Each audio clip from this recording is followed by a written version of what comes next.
Bismillahirrahmanirrahim. Assalamualaikum warahmatullahi wabarakatuh. Perkenalkan, nama saya Intan Nurhaliza dari kelas PGMI 2B dengan NIM 230402000037. Ya, saya di sini akan sedikit membahas tentang filsafat ilmu dan politik. Filsafat. Filsafat berasal dari bahasa Yunani, yaitu philo dan sophia, yang artinya philo, cinta, sophia, hikmah, kebijaksanaan, dan kebenaran. Oleh karena itu, filsafat dapat diartikan dengan cinta akan kebijaksanaan, atau studi tentang seluruh fenomena-fenomena kehidupan dan pemikiran manusia secara kritis yang kemudian dijabarkan melalui konsep-konsep mendasar. Memasuki pembahasan yang pertama, yaitu filsafat politik. Menurut Plato, filsafat politik adalah upaya untuk membahas dan menguraikan berbagai segi kehidupan manusia dalam hubungannya dengan negara. Dan bagi Plato sendiri, negara itu adalah cerminan dari manusia yang menjadi warganya. Namun, berbeda dengan Aristoteles.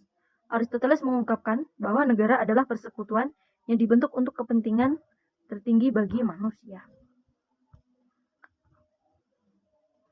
Alangkah baiknya negara harus mengupayakan dan menjamin kesejahteraan umum. Pembahasan yang kedua yaitu perkembangan filsafat politik. Perkembangan filsafat politik dibagi menjadi dua, filsafat politik Barat dan filsafat politik Islam. Tahap perkembangan filsafat politik Barat dibagi menjadi tiga. Yang pertama yaitu klasik. Pada zaman ini, yang berkuasa cenderung tokoh-tokoh penemu seperti Socrates, Plato, dan Aristoteles. Yang kedua yaitu abad pertengahan. Pada masa ini bisa dikatakan sebagai masa kegelapan. Ilmu tidak dapat berkembang karena semua diatur oleh doktrin-doktrin gereja yang berdasarkan keyakinan mereka. Yang ketiga yaitu modern atau kontemporer. Terdapat beberapa filsuf, di antaranya yaitu Thomas Hobbes dan John Locke. Dalam pemikiran Thomas Hobbes, berakar pada empirisme. Menurutnya, filsafat adalah ilmu pengetahuan tentang akibat-akibat berdasarkan fakta yang bisa diamati. Yang kedua yaitu filsafat politik Islam. Filsafat politik Al-Farabi. Yang pertama, bahwa manusia adalah makhluk sosial yang mempunyai kecenderungan alami untuk bermasyarakat, lantaran tidak mungkin memenuhi segala kebutuhannya sendiri tanpa melibatkan bantuan dan kerjasama dari orang lain. Yang kedua yaitu filsafat politik Al-Mawardi. Terdapat 6 sendi yang menjadi dasar harus diupayakan, yakni yang pertama, agama yang dihayati sebagai pengendali hawa nafsu dan pengawasan melekat atas hati nurani.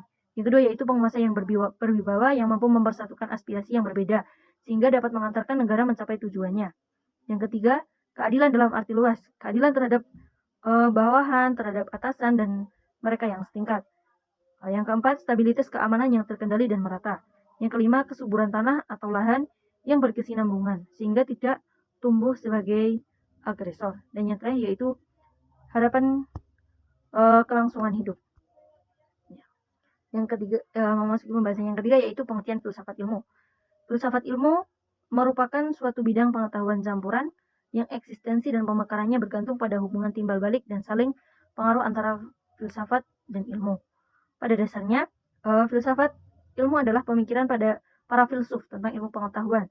Filsafat ilmu adalah segenap pemikiran reflektif terhadap persoalan-persoalan mengenai segala hal dari segi kehidupan manusia.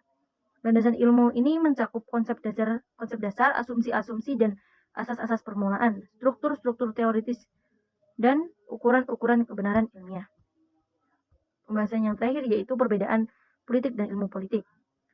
Perbedaan filsafat politik itu membahas tentang segala sesuatu yang berhubungan dengan politik, sedangkan ilmu politik yaitu membahas langsung tentang masalah-masalah politik dari segi keilmuan atau keilmiahan atau strategi pencapaian sasaran politik. Ya, mungkin cukup sekian dari saya, kurang lebihnya mohon maaf.